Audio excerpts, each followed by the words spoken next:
अब चित्र से देखते हैं, चित्र से देखेंगे तो angle A B C equal हो जाएगा एंगल सी बी एफ। क्या हो जाएगा? Angle A B C equal हो जाएगा एंगल सी बी क्या हो जाएगा एफ। ये परावर्तन के नियम से होगा, प्रकाश के परावर्तन के नियम से। ये जो एंगल होगा इस एंगल क्या होगा? बराबर होगा किसके नियम से? परावर्तन के नियम से। इसको इक्वेशन नंबर क्या बना लेते हैं और देखते हैं एंगल जो होगा आपका ए बी सी इक्वल हो जाएगा एंगल क्या? बी सी एफ हो जाएगा। एंगल क्या हो जाएगा? B C F. ये है एकांतर कोण है। क्या है आपका? एकांतर कोण। यानी ये जो एंगल है इस एंगल क्या है? बराबर है। देखिए ए बी सी इक्वल हो जाएगा एंगल बी सी एफ हो जाएगा। ये मान लीजिए आई है, ये भी आपका क्या हो जाएगा? आई होगा। ये होगा आपका एकांतर कोण है। इसको बनाते हैं क्या? तो अब देखते हैं जब यह एंगल इस एंगल के बराबर है और ये एंगल इस एंगल के बराबर है तो आपका क्लियर है आई इक्वल क्या होगा? आर होगा। यह एंगल इस एंगल के क्या होगा? बराबर होगा। आता है देखेंगे समीकरण, आता है समीकरण क्या? 1 व क्या 2 से देखा जाए तो आपका ये एंगल क्या? एंगल आपका हो जाएगा बी सी बी एफ क्या हो जाएगा आपका? बी सी एफ इक्वल हो जाएगा एंगल सी बी क्या हो जाएगा? यह हो जाएगा। देखिए B C F, B C F यह एंगल और क्या करा? सी बी एफ यह एंगल आपस में क्या हो जाएंगे? बराबर। तो आपका इसलिए आप देखेंगे जब दोनों कोण आपस में बराबर थे, दोनों साइड भी क्या होंगे आपके? बराबर होंगे। यानी हो जाएगा आपका अतः हो जाएगा सी एफ इक्वल क्या हो जाएगा आपका? बी एफ हो जाएगा। क्या हो जाएगा आपका? B F. यानी ये जो साइड है इस साइड क्या होगा? बराबर, क्योंकि ये दोनों एंगल क्या है? बराबर है।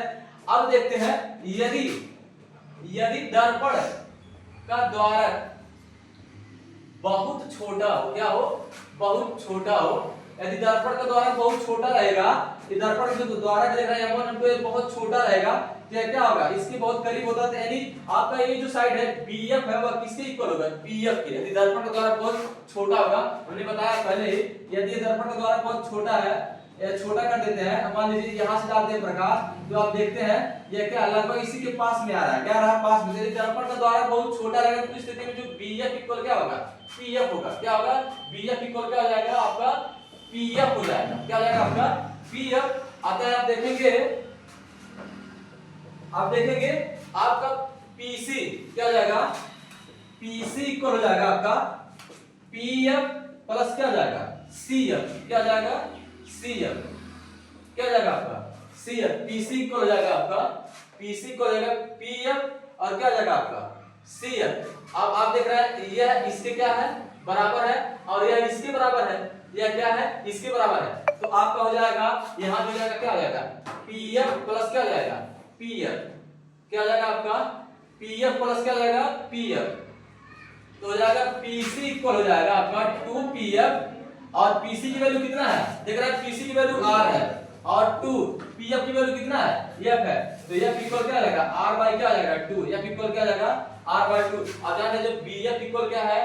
pf है तो यह इक्वल किसके है? cf के है। किसके इक्वल है? cf, क्योंकि यह जो साइड है इस साइड के बराबर है और यदि दर्पण का द्वारक छोटा रहेगा तो यह साइड जब इस साइड के बराबर है तो आपका क्लियर है यह जो साइड होगा इस साइड के क्या होगा? बराबर होगा। यानी pf इक्वल क्या होगा आपका? cf होगा। pf इक्वल क्या होगा आपका? cf। तो आप देखते हैं pc यदि जोड़ा जाए pc को तो आपका pf प्लस क्या होगा? cf होगा। तो pc इक्वल pf प्लस क्या हो गया आपका? cf। आप देख रहे हैं pf और cf इक्वल क्या है? pf है। तो आपका हो जाएगा pf प्लस pf 2pf। अब pc की वैल्यू r है। क्या है आपका? r है और pf की वैल्यू कितना है आपका? f है। तो r इक्वल क्या हो जाएगा? 2f। तो f इक्वल क्या हो जाएगा आपका? r/2 होगा। f इक्वल क्या होगा? r/2।